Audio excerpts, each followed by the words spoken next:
recording studio. I am Jody Whitesides, and with me, as always, is Mr. Chris Hellstrom. How are you today, Chris? I am doing very well, Jody. How about yourself? I'm feeling like the Moderna man squared because I got my second shot this morning.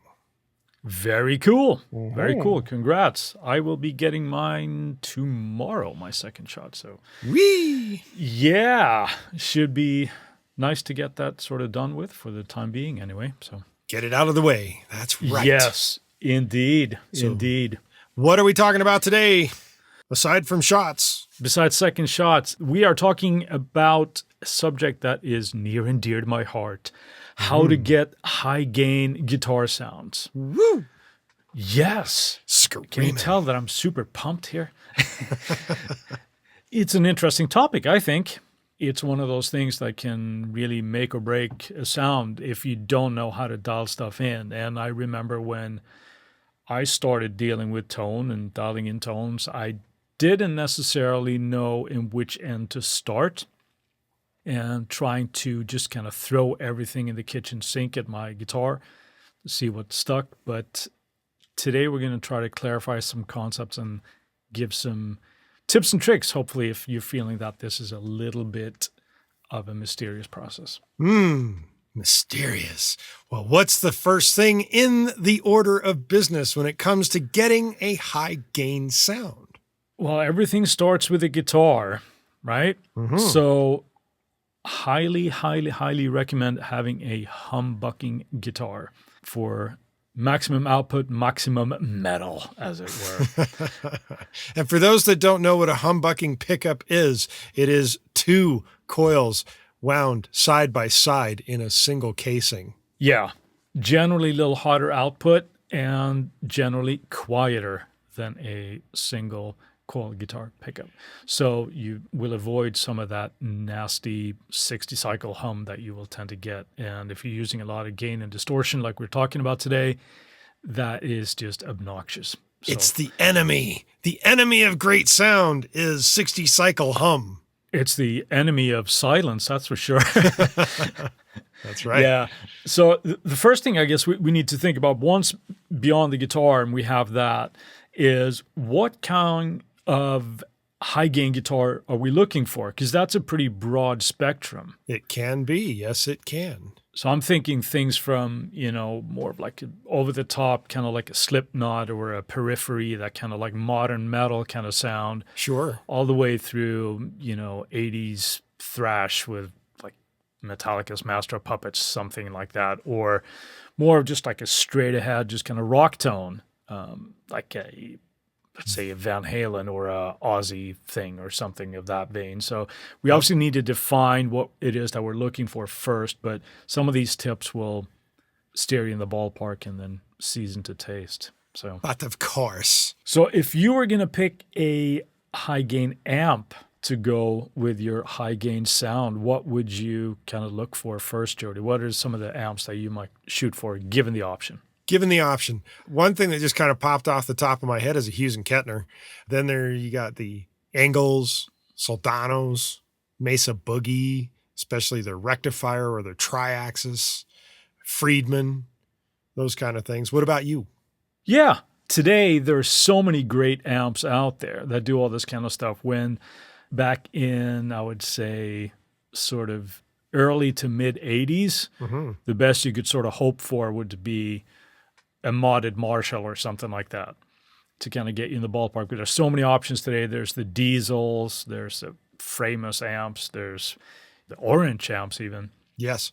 So there's a lot of things. And not to forget all the modded amps that we could have, like, a modded 800 Marshall or something like that. So there are lots of choices, but you can't really go wrong with either one. If you have one of those, that's the one you're going to use. You don't have to go and break the bank and, oh, well, the Soldana gives me a little bit of a different sound than my Engel, so I'm going to go spend another few thousand on that.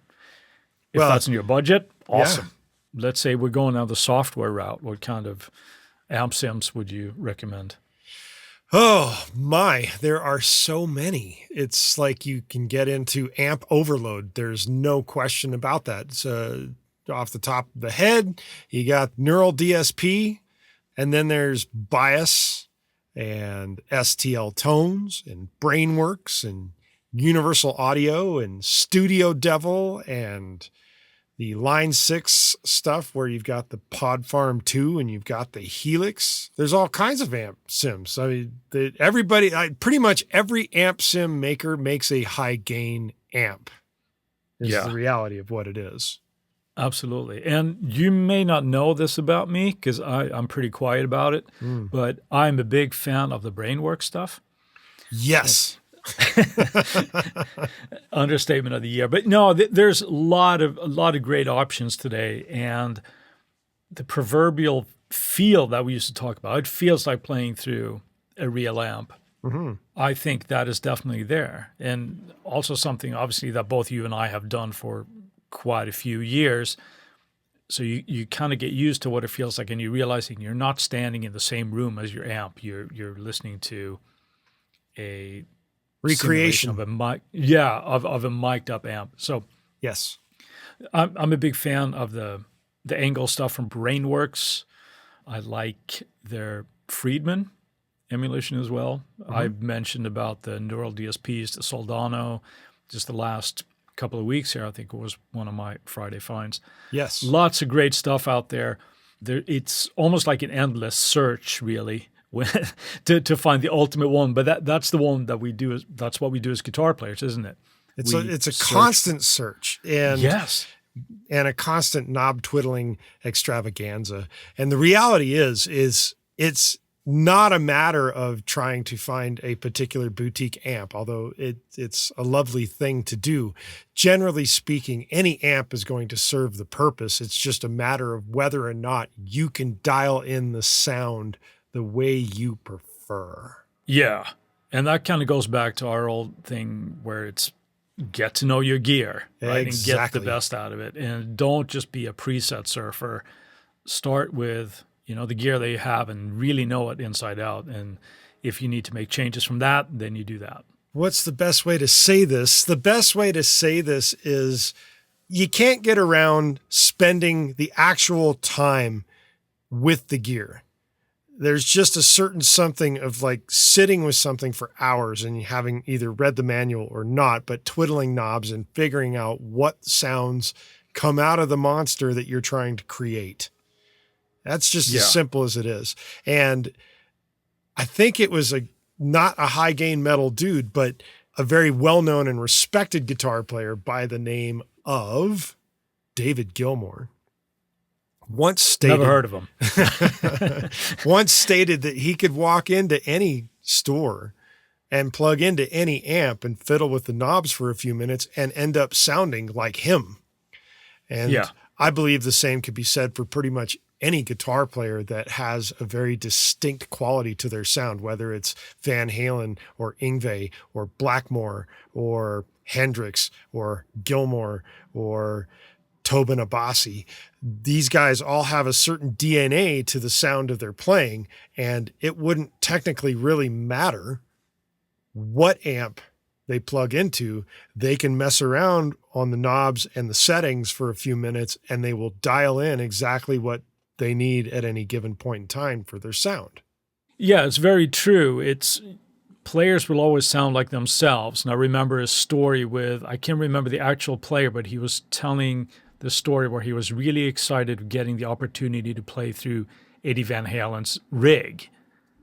And he ended up saying, well, I expected to sound like Eddie, but it just sounded like me playing through Eddie Van Halen's rig. So the gear has important part of it, and it's nice to play with a good tone, but ultimately it kind of comes from you with your playing style and your picking style and your fingers and everything else. So generally speaking, if you really want to sound like your favorite player, you need to kidnap him, cut his fingers off, and then surgically implant them on your hands and hope that they're going to work.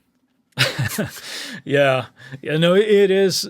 At least we can get in the ballpark where if we have an idea of I like that sound, I'm going to try to get that. But to sound exactly like somebody else can be very, very difficult and almost inadvisable, I might say, because you ultimately you kind of want to try to sound like you, assuming that's a somewhat of a positive thing. It's not a somewhat positive thing. It's a very positive thing. You should sound like yourself. Yeah. That's the I'm point. saying, like, as long as you have somewhat of a skill level and all that, but that has less to do with your sound and more about your ability on the instrument. So Sure. And with that, we're going to take a quick break for a word from our sponsors. And we're back. And right now we're going to dive in to the next step in getting your sound. And that would be? it's before we get to the speaker, which we will obviously be the next logical step, but we're going to talk about, are you going to put anything in front of your amp? Now, we're not talking about, chorusing or any extraneous effect here, but one thing that can be very beneficial when we're going for a high gain tone is to perhaps use a boost pedal or a overdrive pedal, something like that, in front of your amp. A popular option is to go with something like a tube screamer. Yes, the infamous Ibanez Tube Screamer. There's a very interesting reason why a lot of the ultra high gain metal guys tend to use that. What is that reason, Chris? Well, it actually, instead of just adding a whole bunch of distortion that you think it would do in front of the amp, you can use it to just boost a little bit of the signal, but it also has the effect of compressing the low end and tightening up your low end a little bit. That can sometimes get out of hand when you're doing sort of aggressive type of playing. So it's a really, really cool effect. If you find that your amp or your sound gets a little bit too woofy, try perhaps putting a tube screamer in front of it, and it will tighten up that low end quite nicely. So that's a good trick. I think, well, it sounds like an awesome trick. And the fun thing is having one in your possession. And if you don't, make sure you go out and get one. I would say don't worry about spending half your mortgage on getting a an actual one from, I don't know, the 70s or whatever. But yeah, the new offerings, I'm sure, are going to be just fine. But of course. So now where are we at, Jody? We're talking speakers now. Yes, going from the amp head into your speaker cabinet.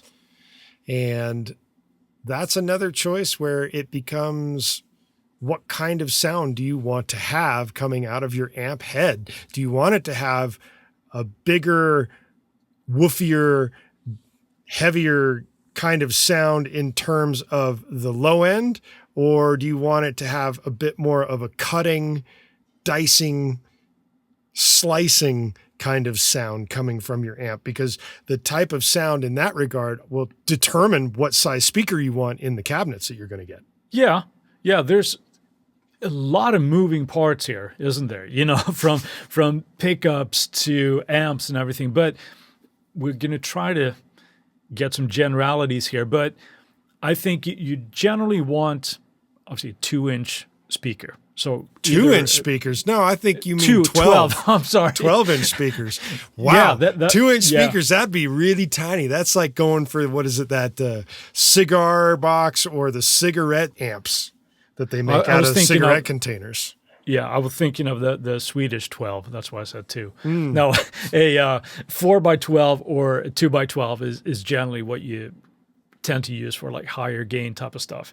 Sure. So, then we get to, the whole discussion of what kind of speakers are we using.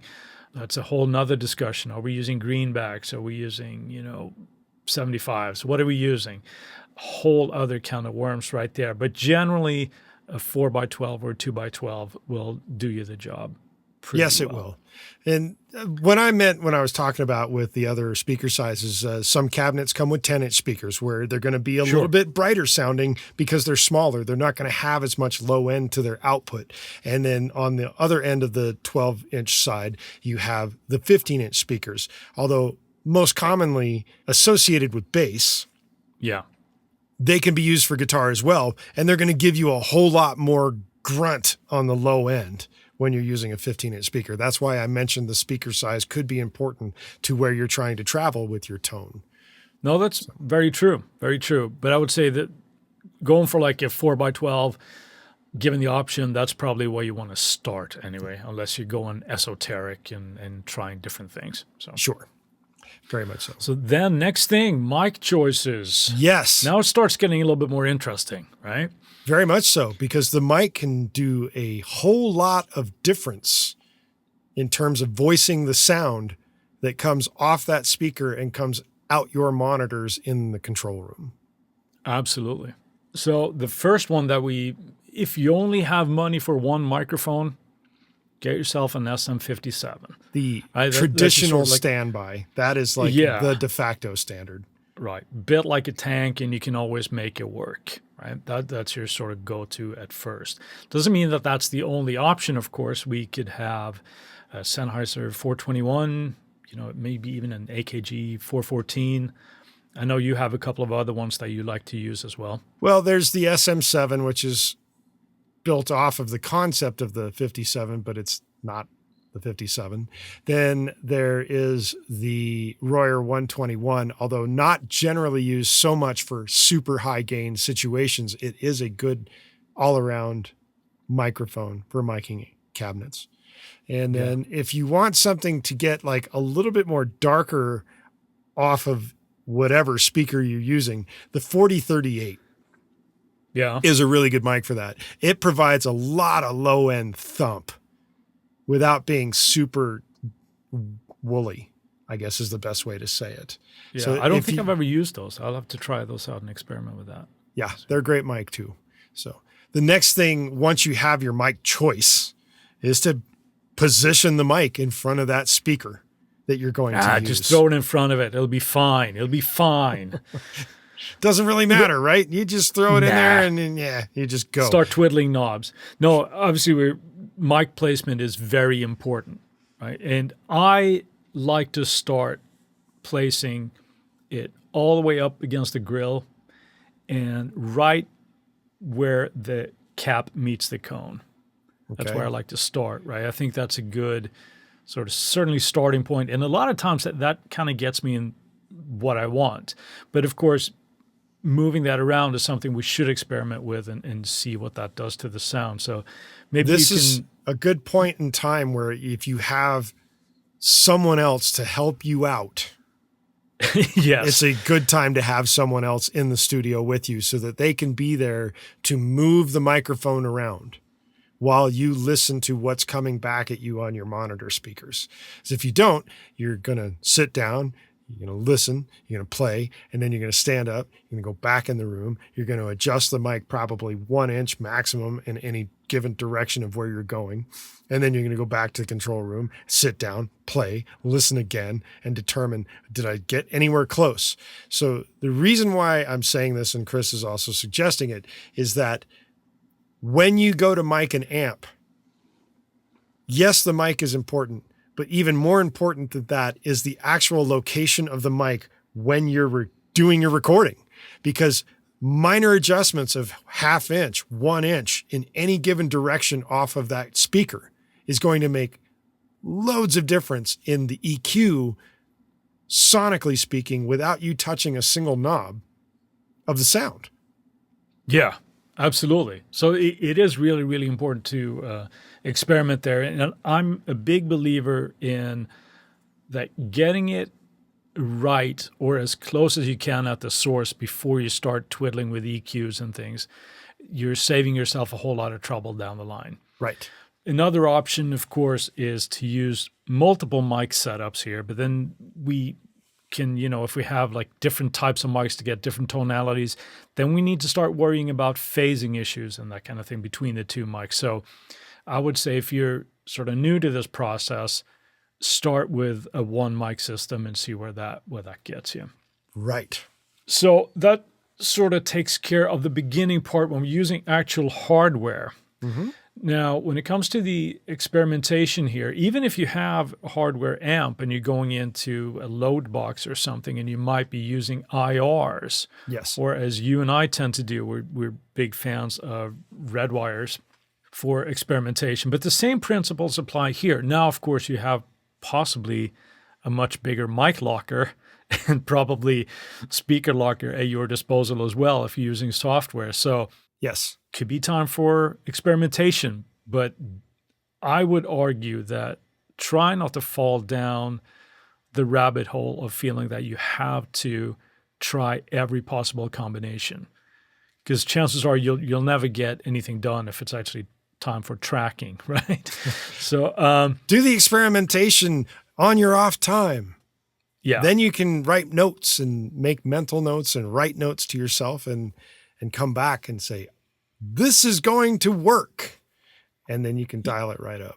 So Yeah, and then if you have working combinations, just make note of those and keep going back to them. You don't have to start with a clean slate sort of thing. Right. And if you're doing that, here's another thing that we really didn't mention and probably should mention when we're talking hardware amps, when you've got an actual amp and cabinet sitting in a room, where you place it in the room can also make a difference to how that cabinet is going to react and how that mic is going to pick it up.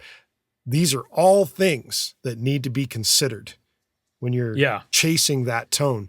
You have to figure out, where's the amp sitting in the room? Why am I sitting it there? What kind of things am I hearing when it's coming out of that cabinet? And what kind of things am I hearing from the microphone? Am I hearing too much of the room? Maybe you got to get closer to the cabinet. Am I not hearing enough room? Maybe you should pull it away from the cabinet. These are all things that you need to think about and listen to as you're adjusting and making your adjustments. And there's another famous guitar player by the name of Stephen Lukather, who's one of Chris's favorite guitar players. And he once hired the illustrious Al Schmidt to come to his studio to dial in a guitar sound so that he figured he was going to get the secret EQ settings, secret compression settings, and everything in order to be able to write them down sneakily, even though he was coming to Steve's studio, and be able to recreate that sound every single time. And Steve was floored by the fact that what Al did was walk out into the room, figure out where to put the cabinet, and then figured out where to put the microphone. And then there was no need for EQ. There was no need for the compression and anything else, because it just sounded great with where he placed things. So I'm hoping that Lukather actually taped down on the floor and marked it out and measured it and said, this is exactly where it was, so he could put it back at any given time. But who knows? The reality is you have to work on those placements in order to dial in that sound. If you leave it to post, you're going to be spending more time, I think, in post than you would in actual playing. Yeah. And these are tips that are, of course, not just for high gain sounds. So we're pretty much speaking in generalities here. This goes for whatever kind of tone that you're trying to dial up. So maybe we should start talking about methods of how to start twiddling knobs and how to get the kind of sound that we're sort of talking about here today. Well, what kind of knobs do you want to twiddle? I want to twiddle amp knobs, man. Amp knobs. One thing that people do a lot, I see, when they're dialing up a metal kind of sound, is that they immediately take the mid knob and just kind of like turn it as far down as it will go. So scoop that mid and then boost the highs and boost the low end. And the V curve. That can probably sound really cool in the room where you're standing, but as soon as you start adding other instruments around it, you're going to go, hey, where'd my guitar go? And just like we posted on social media account here a while back, in the Brainworks manual for the Friedman amp, it was the best line ever when it described the mid-range. It says it's neutral when it's at 5 o'clock, right up, right? You make it lower to scoop out the mids, and then it says higher levels will make sure that your audience will actually hear the guitar in the mix. And there's, they're obviously joking there, but that's where a lot of the meat lives in the guitar. So even though we're dealing with like metal type of sounds where we sort of associate that scooped mid sound, we shouldn't be too afraid of the mid-range, because that will bring your guitar forward. And it is a good idea to remember that when you're hearing your favorite albums or your favorite guitar tones, you're hearing them in the mix. So you're not hearing that guitar soloed, and sometimes that sound can be not as impressive listening to it by itself, because it is very much a layer type of thing. I Yes, know, it's it so is. disappointing. It is disappointing. However, it is possible to find multi-tracks of some famous albums. Mm-hmm. And when you go to solo out the instrumentation, you might be very well unpleasantly surprised, is a good way to say it. Yeah, it's sometimes because we assume we listen to something in context all the time, whatever that is.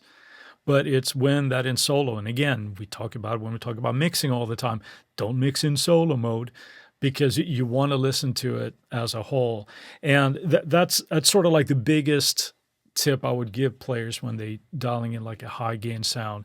The second tip I would give is, yes, you want a certain amount of distortion and gain, but probably a little bit less than you think. I would say go up to your heart's content, max that thing out, and it's going to probably sound like a B depending on the amp that you're using. Then start backing that off until you get the feel that you want. But again, the more distortion that you have, it's easy to just kind of fuzz out and get lost in the mix. So you're probably going to get away with a little bit less than you think. Would you agree with that, Jody? Yeah, I agree with it, but it might be fair to also think or say that insane amounts of gain can also lead to a lack of definition in the sound. Yes. And in addition to that, often it's quite possible to run two signals using a guitar splitter, which we hadn't really mentioned up to this point, to run one for the super high gain, massive, over-the-top crunch that you're thinking of, and then a second signal, which is clean. And if you're lacking definition, you're going to mix in some of the actual clean, non-adulterated guitar tone, guitar sound, guitar signal to hopefully re-inject some of that definition back in. Mm-hmm. So, yeah. And, or maybe even just layering a second guitar with a lot cleaner sound on top of it and just kind of sneak those in there just to get that definition back. But that's a very good point. What I think is important sometimes too with the amount of distortion that we're talking about, it has a little bit to do with as well your playing style. Yeah. Because it does change the touch and what the feel of the instrument does. You need to have possibly a certain amount of distortion to get the feel that you want. But you ideally in a recording situation, you don't want that to be so off the top that you said, Jody, you lose the definition of what it is that you're doing. Right. Because you should be able to hear it. That's where you get your tone.